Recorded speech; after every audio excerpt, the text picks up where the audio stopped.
Salut tout le monde.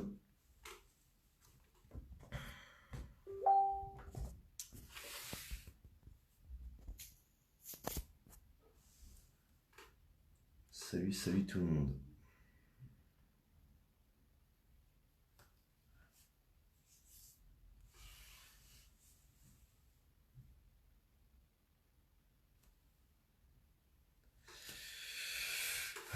Je vais attendre qu'il y ait du monde qui arrive.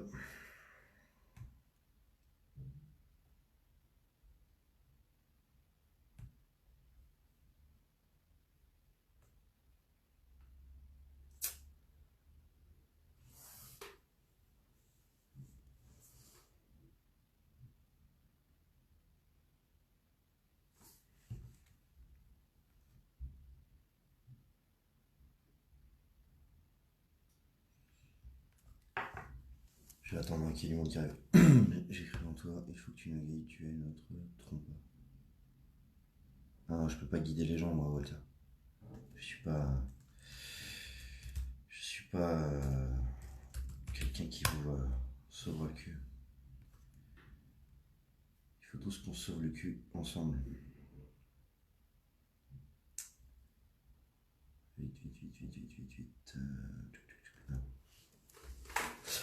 Pas d'image ni de son. Il faut que tu quittes, du coup, si tu veux avoir du son et de l'image et que tu reviennes. Et que tu reviennes.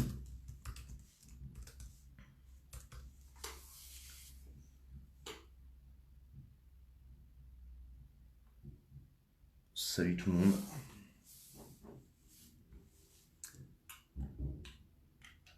Je vais attendre qu'il y ait encore un peu de monde. Parce que sinon je vais être obligé de me répéter 20 fois.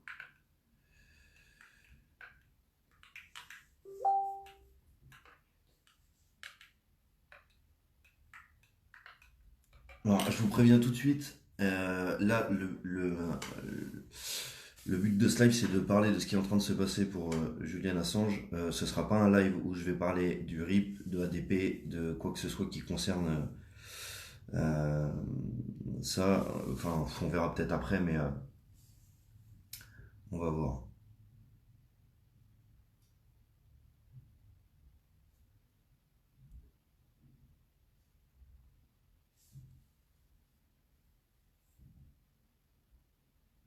Je lis en même temps vos messages.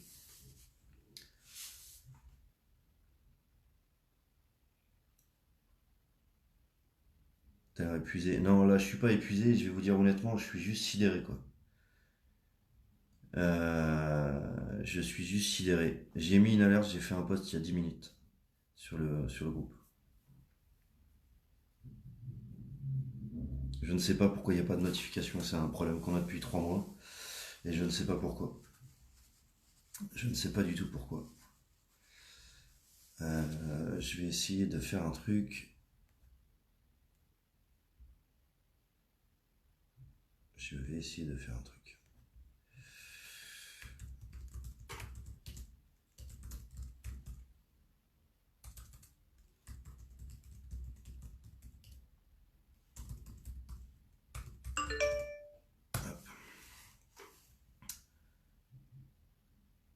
Je suis en formation. J'ai fait le calcul d'un indice de pauvreté, mais si ma femme travaille, on reste pauvre.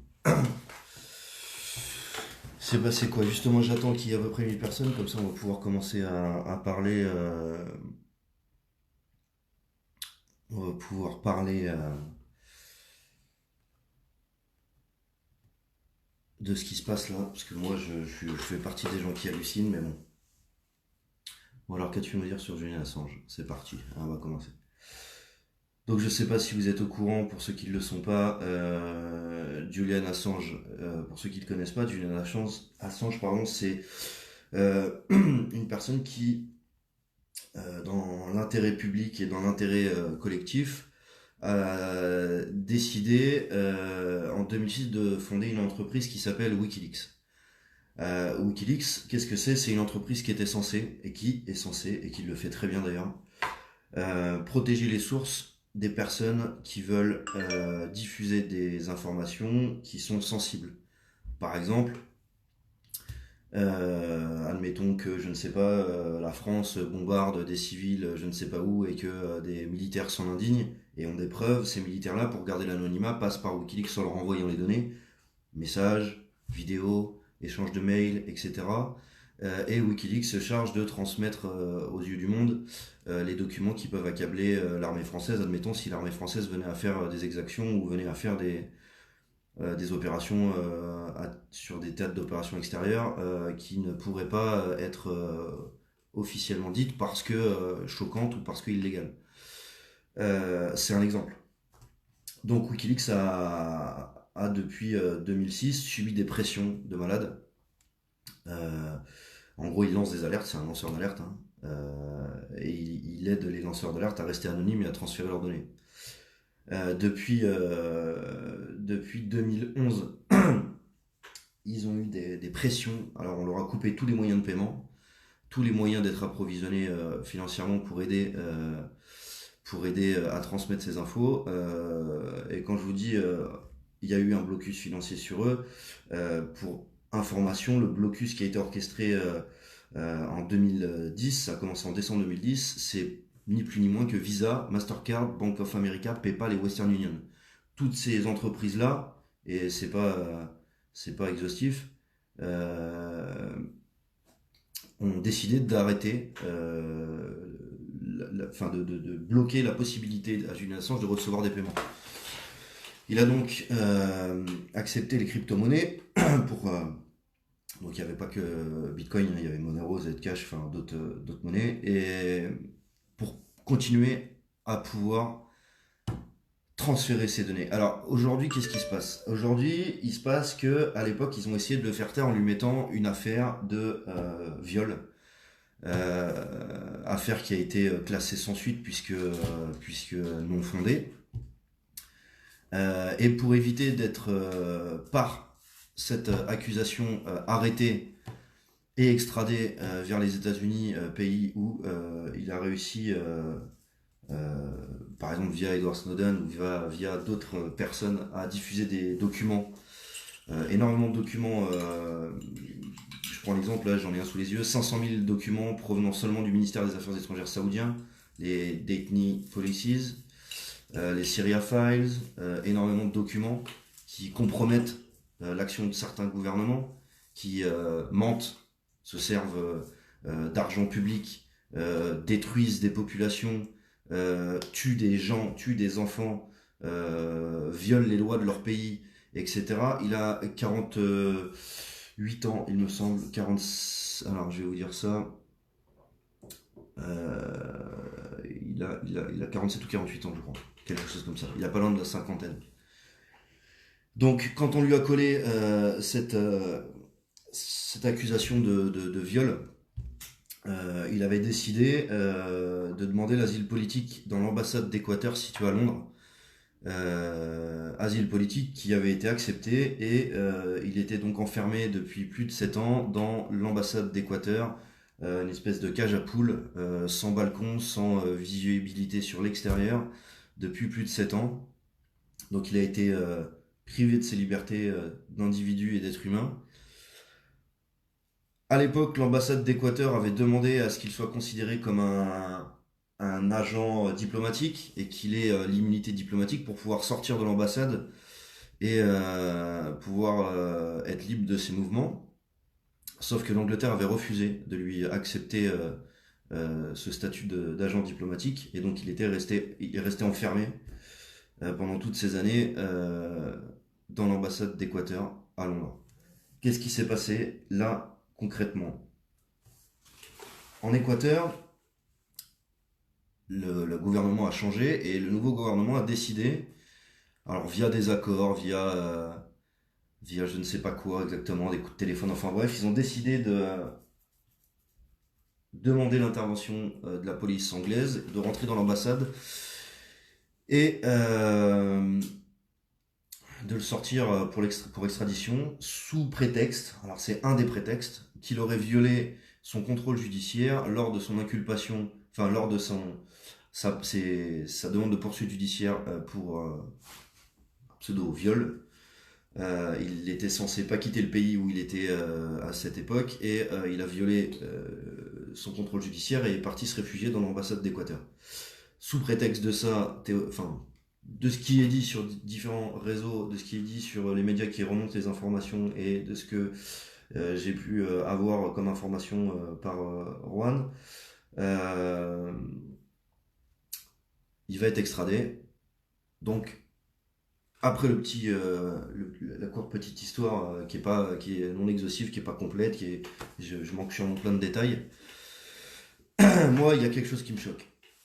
Ce gars, par exemple, a sorti les dossiers qui permettaient de savoir que les 3 derniers présidents, avaient été mis sur écoute par la NSA en France. Donc le dossier des écoutes présidentielles par les États-Unis, c'est Wikileaks. C'est Julian Assange.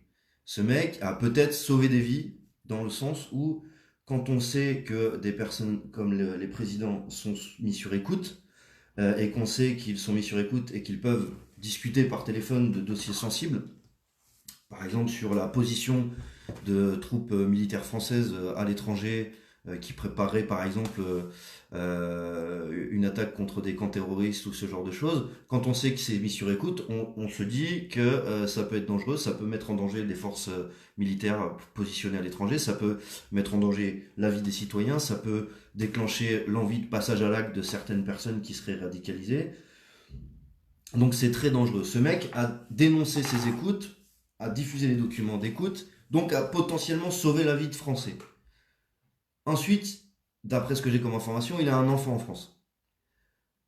D'après ce que j'ai comme information, ça veut dire que c'est pas vérifié, ça veut dire que pour l'instant c'est une information que je dois vérifier, mais je vous invite à la vérifier. Si vous trouvez cette info, n'hésitez pas à me la donner pour que je puisse confirmer ou pas.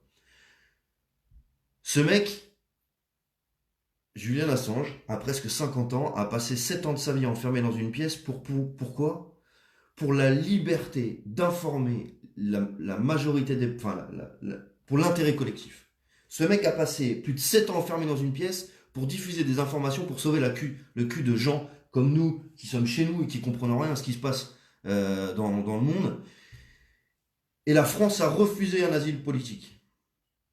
La France a refusé, et quand je dis la France, c'est même pas la France, en fait, c'est ces putains de politiciens véreux, parce qu'ils représentent pas mon pays, ces putains de politiciens véreux refusent l'asile politique à un mec qui ne pense qu'intérêt collectif et qui a foutu sa vie de côté, enfermé dans une pièce pendant plus de 7 ans et demi, enfin plus de 7 ans. Tout ça pourquoi? Pour la liberté d'information, la liberté d'expression, qui est un droit constitutionnel. La liberté, putain, c'est un droit, merde. Donc, qu'on m'explique une chose.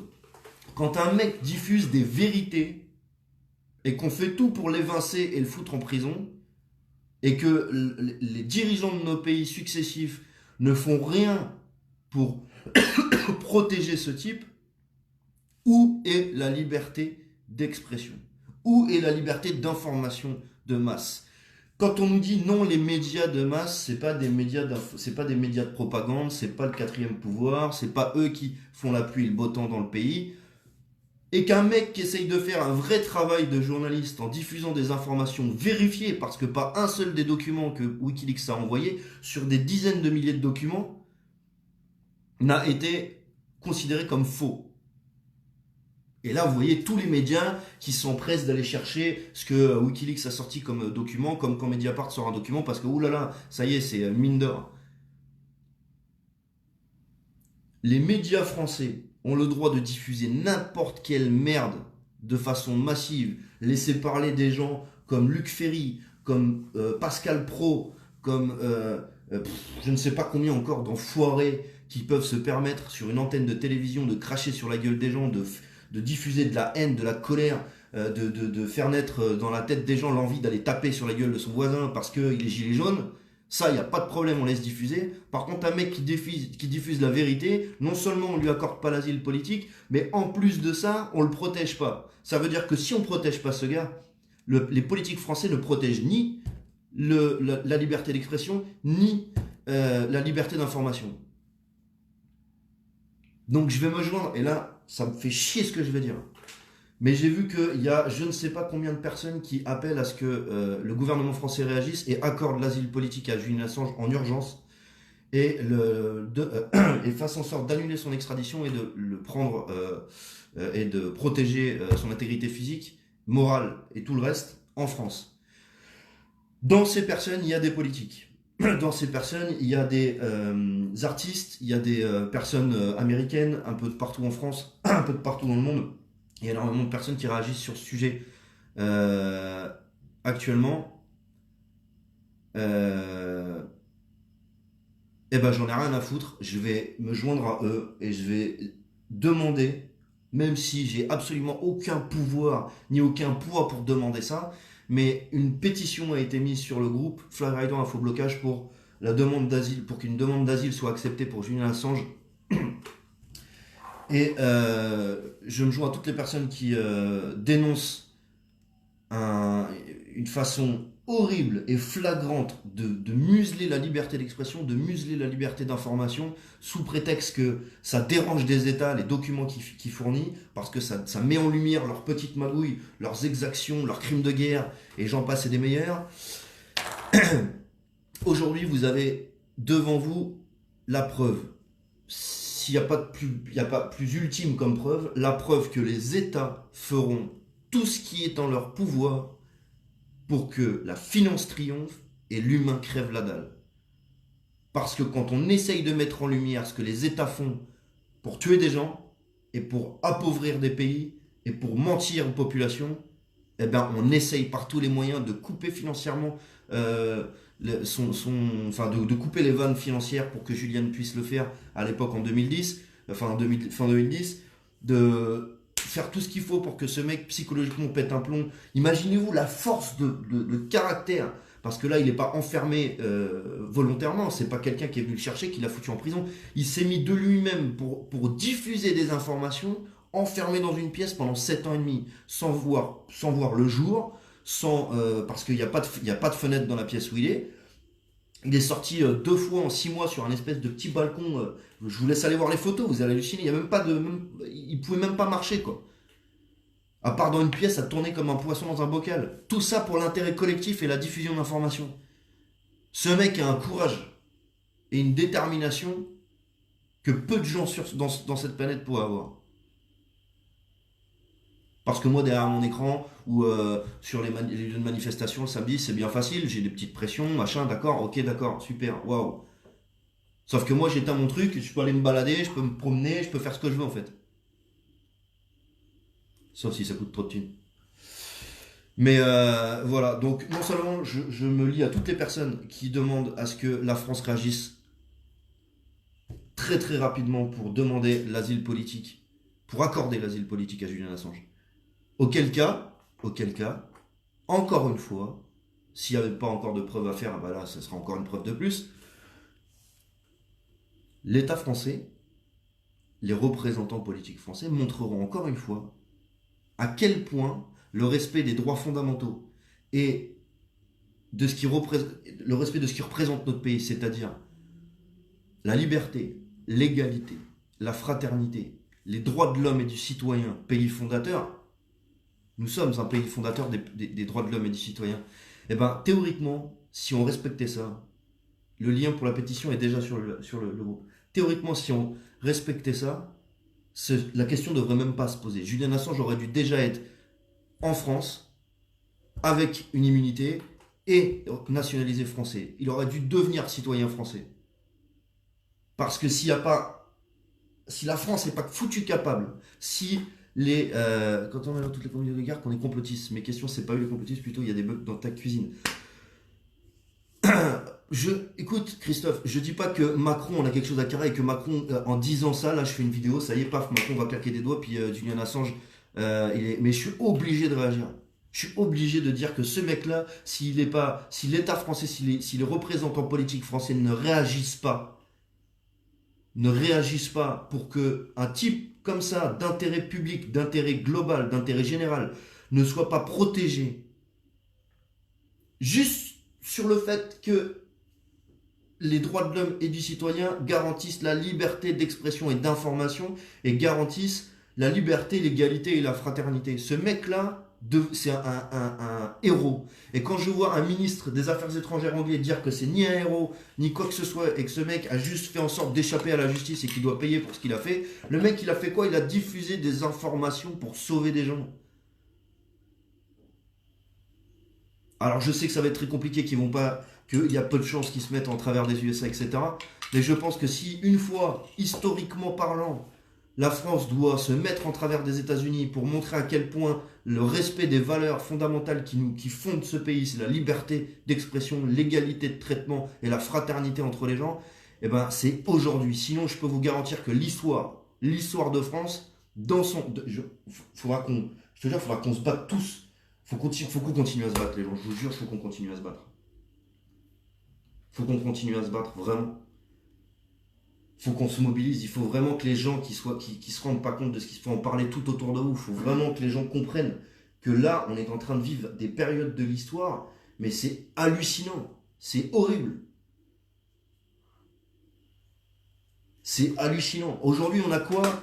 On a des personnes qui crèvent la dalle et un gouvernement qui nous stigmatise en nous disant que limite qu'on est des terroristes et qu'on est plus de 30 000 dans les rues, alors que c'est un mensonge factuel. C'est factuellement un mensonge. C'est hallucinant. Et aujourd'hui, on nous dit de rentrer chez nous. On nous dit de rentrer chez nous. Moi, je suis halluciné de voir ce qui est en train de se passer. Je suis halluciné. Et je peux vous garantir que s'il fallait qu'il y ait quelque chose qui m'arrête, eh ben c'est pas encore arrivé. Et c'est pas près d'arriver. On ne peut pas, consciemment, on ne peut pas laisser ces dérives rester sans réaction. On ne peut pas faire ça. Et que des gens dans l'Assemblée nationale, au Sénat, se permettent de parler de démocratie, de liberté, de respect des institutions, de respect de la République. Mais mec, mais vous êtes en train de tout cramer. Vous êtes en train de tout détruire, de tout violer, de tout, vous êtes en train, et vous essayez de discréditer ça en vous attaquant à moi parce que je suis pas parfait, ou en vous attaquant à Éric Drouet parce qu'il n'est pas parfait, ou en vous attaquant à des gens qui, parce qu'ils n'ont pas un niveau d'études qui correspond au vôtre, parce qu'on n'a pas forcément la facilité d'élocution, parce qu'on n'a pas forcément zéro faute sur une dictée de 3 pages, on n'est pas capable de vous dire merde, mais je vous dis merde, les gars. Je vous dis merde. Non seulement je vous dis merde, mais en plus, je vous souhaite bon courage parce que vous allez passer des nuits blanches à vous jarasser le cerveau avec ces fameux gilets jaunes qui vous emmerdent depuis 5 mois parce que c'est pas fini. C'est pas fini, pourquoi? Parce que non seulement les gens maintenant qui savent, ils rentreront plus chez eux, c'est terminé. Et la réponse que je vais vous donner maintenant, elle est très simple. À chaque fois que je vais sur une manifestation, les médias me posent une question. Quand est-ce que ce mouvement va s'arrêter? Eh bien, je vais vous répondre. En fait, même si Emmanuel Macron faisait toutes les bonnes réformes possibles et inimaginables, ça ne s'arrêtera jamais. Pourquoi? Parce que maintenant, si on veut pouvoir récupérer la gestion de notre pays, si on veut ne plus prendre le risque de finir pourchassé comme Julian Assange, enfermé comme Julian Assange, poussé à s'enfermer comme Julian Assange, et tout ce genre de conneries, matraquées, blessés, mutilés et j'en passe et des meilleurs, si on ne veut plus que ça se reproduise, il faut absolument que chaque jour chaque jour qui est fait, qu'on soit alerte et sur nos gardes. Il faut absolument que dans notre quotidien, ce qu'on est en train de faire actuellement, les ateliers constituants, les processus constituants, le fait de s'impliquer dans ce qui se passe dans notre pays, il faut que ça devienne un exercice qui amène à ce que ce soit fait tous les jours. Il faut que ce soit une habitude. Il faut que ça devienne une habitude. Il ne faut plus qu'on se dise « Allez, c'est bon, on va se rendormir, on va rallumer la télé et on va rebouffer du lavage cérébral. » Voilà. Et je peux vous garantir que plus on va en apprendre, et plus il y a des sujets de fond qui vont tomber. Et c'est pour ça, d'ailleurs, qu'on s'acharne sur un mec comme ça, parce que lui traite les sujets de fond. Lui, il traite vraiment ce qui est non visible, caché. Donc j'appelle tous les journalistes, et là c'est là qu'on va voir ceux qui sont professionnels, tous les journalistes à relayer ce sujet, à relayer le fait, et parler vraiment des choses pour une fois, relayer le fait que le gouvernement ne réagit pas là-dessus. Certains politiques ont déjà réagi, mais le gouvernement français, c'est-à-dire le président, le porte-parole, la garde des Sceaux, le Premier ministre, n'ont pas encore réagi là-dessus. J'ai pas encore vu, je vais regarder, hein, mais je ne pense pas Emmanuel Macron ait déjà réagi sur le sujet, puisque lui, de toute façon, à part je vais pas rentrer dans les détails, parce que sinon, comme depuis le début, etc. Alors lui, il parle de Brexit, appartient maintenant aux Britanniques d'être clairs avec eux-mêmes, il faudrait déjà que tu sois clair avec toi-même. Nous avons décidé d'accorder une extension. Oh là là, allez, papa a parlé, restez calme. Déclaration à l'issue de la réunion. Enfin bref, il en a rien à branler. Étonnant. Étonnant.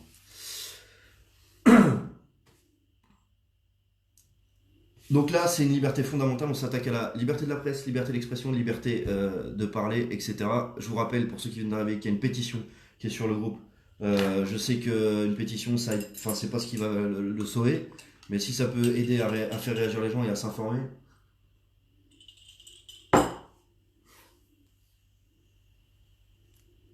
Comment on peut.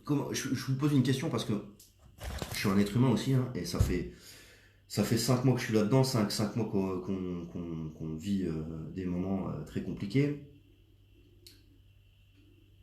Comment on peut. Comment je pourrais expliquer à mon gosse, à ma fille, ce qui est en train de se passer?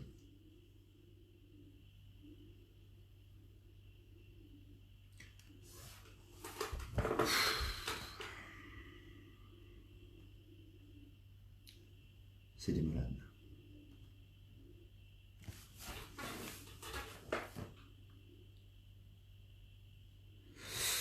Ouais, bah déclaration de guerre contre Trump, je pense pas. Il faut plus que ça pour une déclaration de guerre, mais si on n'est pas capable de défendre ça, si on n'est pas capable, si on n'est pas capable de montrer qu'on est attaché à ça et qu'on peut combattre n'importe quelle personne à partir du moment où ils veulent couper ces droits-là, on sert à quoi? À quoi on sert? Si on n'est pas capable de protéger le futur de nos gosses, en évitant ce genre de débordement, peu importe si des gens sont tellement lobotomisés comme les macronistes anonymes, tous ces abrutis qui sont sur Twitter et qui ont l'impression de vivre dans un paradis parce que peut-être ils ont les moyens de vivre correctement, ou alors peut-être que oh là là, faut pas se plaindre, on est bien, aller vivre au Venezuela, aller vivre je ne sais pas où. Ouais, bah en l'occurrence, je vis là et moi c'est hors de question que ma fille, parce qu'elle dit quelque chose qu'elle pense, elle soit enfermée ou inculpée de piratage informatique. Bah oui, forcément. Moi, je vais vous poser une question. Je vais vous poser une question. Est-ce que vous réussirez, pour ceux qui doutent encore, est-ce que vous réussirez à vous regarder droit dans les yeux dans quelques années, si jamais vous faites rien?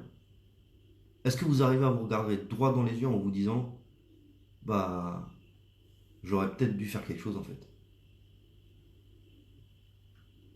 Moi, je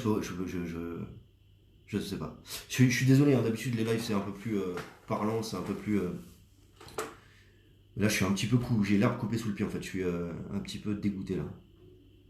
Il y a un mélange de dégoût, même pas de colère en fait. Je me dis, mais putain, mais ces mecs sont vraiment. Ah, ça pour la carrière politique, pour les thunes, pour le petit salaire. Hein, il y a du monde. Il y a du monde au balcon, ça, il n'y a pas de problème, hein. Par contre, quand il s'agit de porter ses couilles et puis de défendre des intérêts collectifs, à part peut-être deux trois députés qui se baladent à droite à gauche et puis voilà, c'est tout.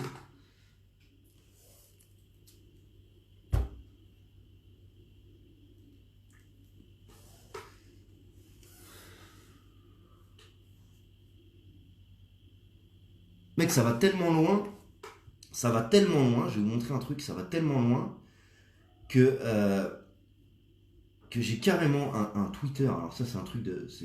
Les gens sur Twitter qui disent de la merde, c'est pas très très grave. Ça arrive, c'est pas un problème. Mais il y a un truc qui est hallucinant, hein. Faut que je retrouve. C'est officier police, je sais pas quoi, un Twitter d'officier de police. Officier police. Alors, c'est ça, voilà. Officier commissaire de police. Officier et commissaire de police. Voilà. Je vais vous montrer parce que c'est un truc de ouf. Voilà, officier et commissaire de police, tu vois. Quand le professeur Tournesol Flyrider GJ relaye les fake news sur les lacrymogènes, un nouveau sketch inoubliable, risque sur le gaz lacrymogène, demande de témoins, bilan sanguin, tac tac tac. Donc c'est ce que j'ai fait comme live en disant que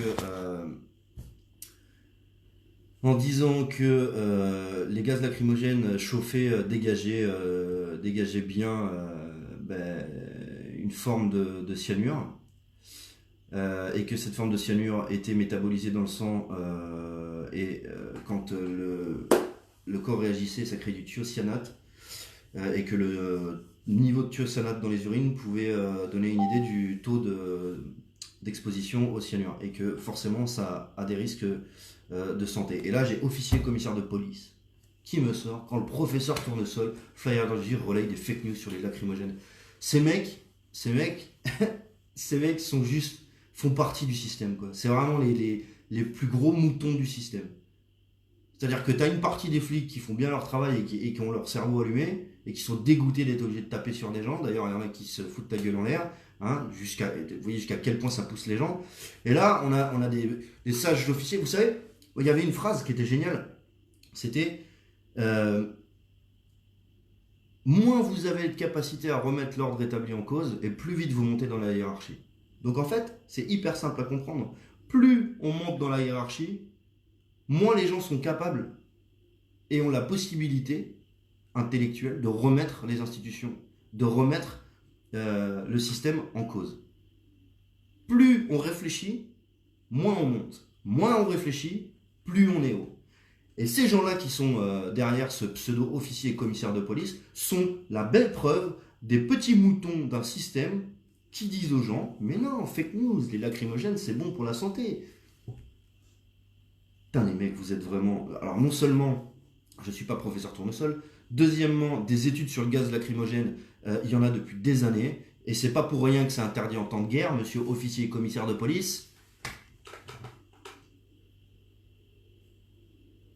Mais c'est pas grave, on vous a bien dressé, les petits coups de fouet ont bien marché, la pression psychologique fonctionne correctement, et les officiers et commissaires de police, certains, pas tous, derrière ce pseudo, je ne sais pas combien ils sont, je ne sais pas combien ils représentent, mais certains officiers et commissaires de police sont aussi cons qu'un manche à balai. Voilà, désolé pour les officiers et commissaires de police qui sont pas cons, mais vous avez des collègues, c'est impressionnant. Enfin bref, tout ça pour dire que il faut rester immobilisé, il faut absolument rester mobilisé, il faut absolument faire en sorte de déclencher tout ce qu'on peut déclencher de non violent, mais qui nous amènera à mettre une pression sur ces gouvernements et faire en sorte que tout ça change, parce qu'on ne peut pas laisser continuer. On peut pas laisser continuer, c'est accepter.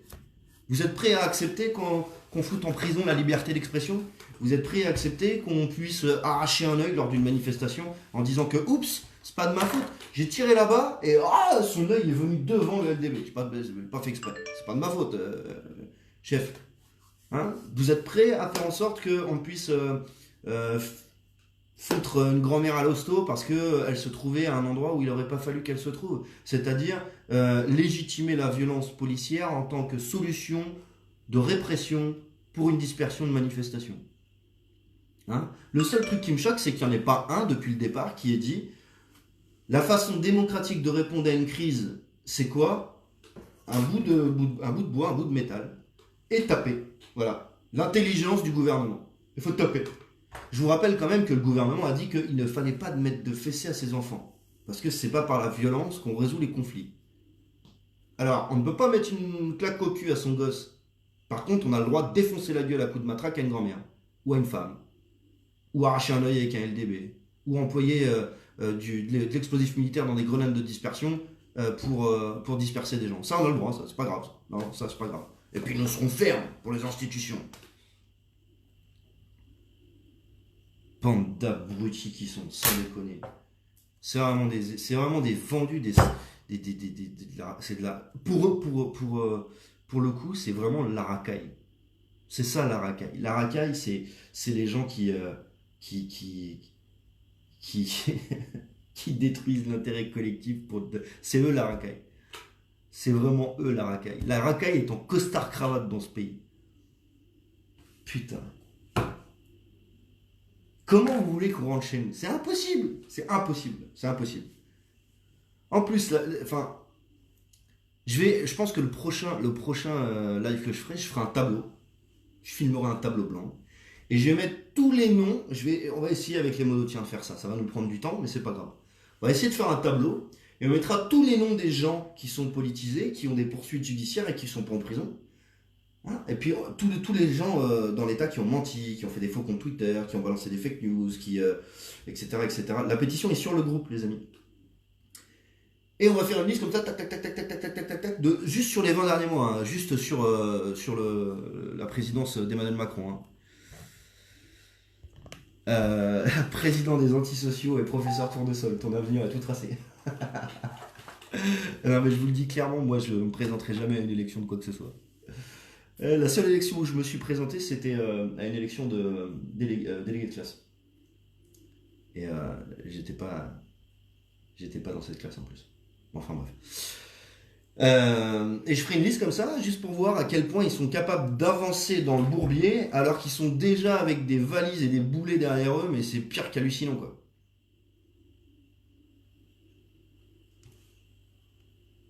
Plus le mensonge est gros, plus il passe. Ouais, bon, enfin là, il y a le mensonge gros qui passe, mais il y a le mensonge, les mensonges. Il n'y a que ça, ils n'arrêtent pas en ce moment. Ils n'arrêtent pas en ce moment. Avant, il n'y avait pas besoin de mentir puisqu'ils nous cachaient tout. Maintenant qu'on le sait, ils sont tous en train de mentir. Et tu vois ces troufions là, assis sur des sièges avec payé je sais pas combien, qui sont en train de te dire oui, alors les canards jaunes sans tête, ces gens qui ne sont rien. Mais mec, si demain ces gens qui ne sont rien sont pas dans tes usines, ton patron là, il va servir à quoi? De multinationales, je parle. Je parle pas des patrons de petites entreprises et de moyennes entreprises qui sont comme ça. Je te parle de tes patrons qui touchent des salaires de malade, là, comme Carlos Ghosn. Ou alors là, le patron de Renault va en prison, il y a carrément sa femme qui a le droit d'aller sur un média pour dire oui, je demande au gouvernement français de libérer mon mari. Mais pourquoi?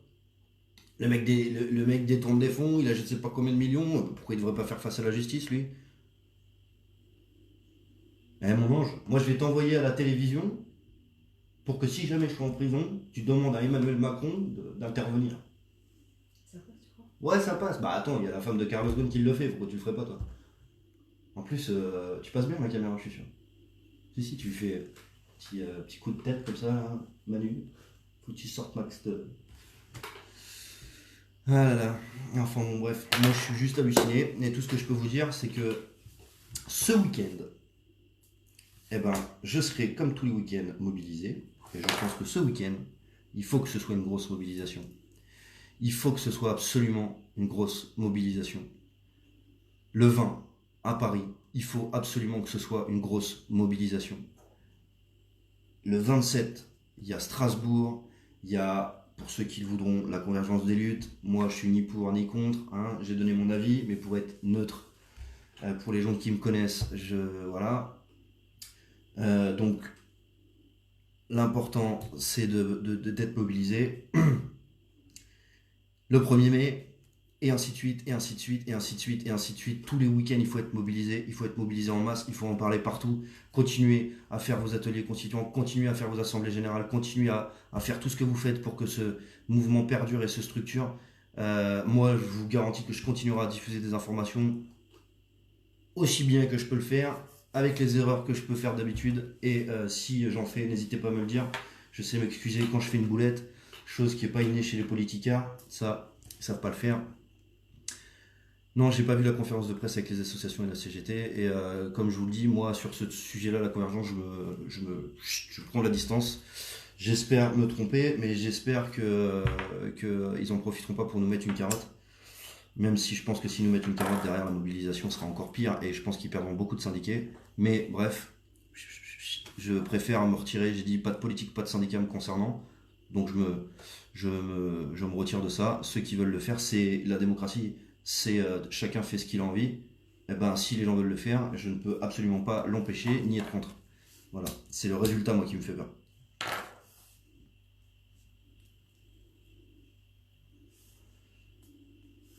Max, faut arrêter de reculer, il veut une révolution, une guerre civile, bingo. Non, alors là, je suis pas d'accord pour la révolution et la guerre civile. Je vais t'expliquer mon point de vue, c'est mon point de vue.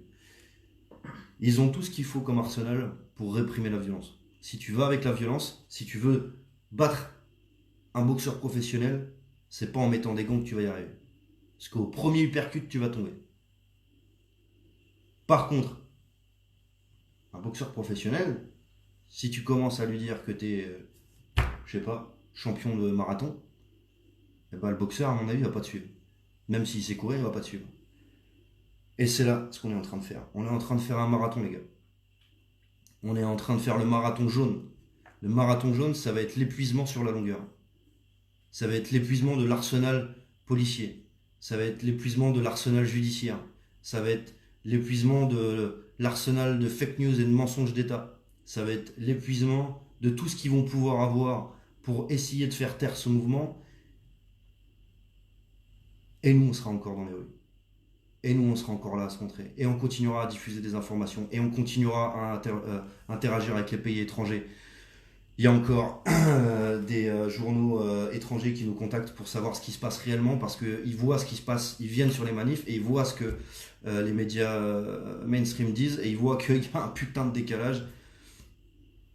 Des canards sans tête, gouverneur de mon point et Floyd président. Mais je veux pas être président, moi.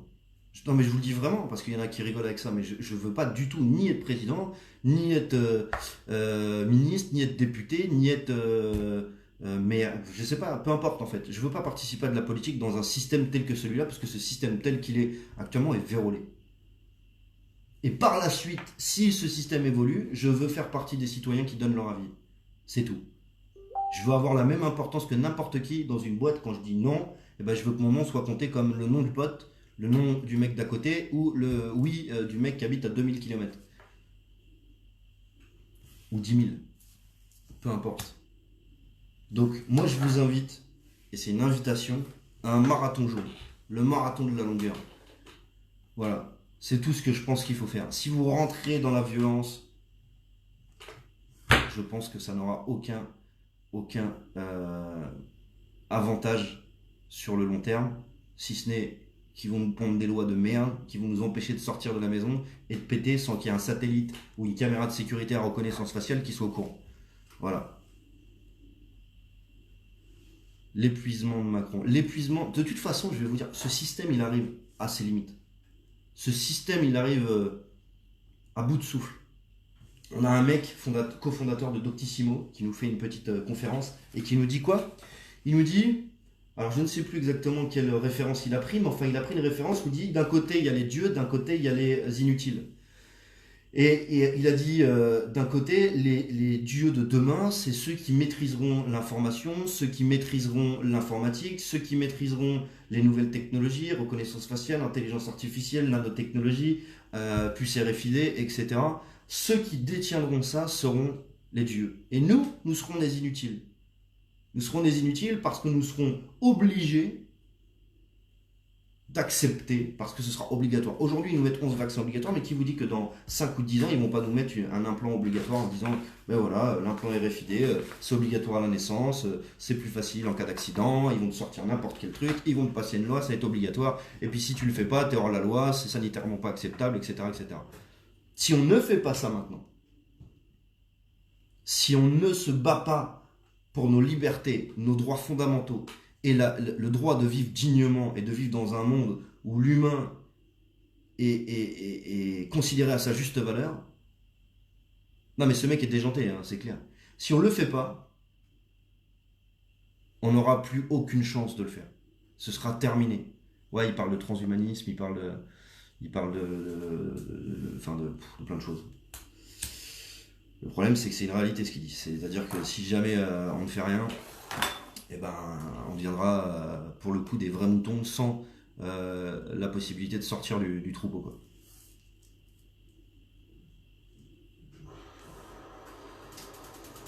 Voilà, bon sur ce je vais vous laisser, je vous cache pas qu'aujourd'hui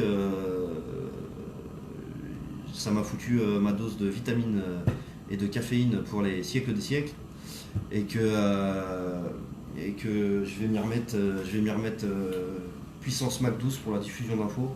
J'en remets pas beaucoup, mais je crois que les nuits vont être encore plus courtes. Pour information, ça y est, ils commencent à me mettre des pressions financières. J'ai des huissiers qui commencent à m'appeler. Alors, je sais pas ce qu'ils veulent saisir parce que j'ai rien. Mais je risque d'être un peu en galère, comme tout le monde, hein, vous allez me dire. Mais donc voilà, les pressions continuent. Les pressions, ça m'arrêtera pas. Donc même si je dois envoyer des messages d'une tente avec un panneau solaire pour alimenter le téléphone, je le ferai. Voilà, allez, bonne fin de journée à vous, bon courage. Et puis à bientôt. Et courage pour samedi. Allez, on lâche rien. Ciao, ciao. Et puis un gros soutien à Julian Assange. Vraiment un soutien incommensurable. Voilà. Allez, bonne fin de journée à vous. Ciao, ciao.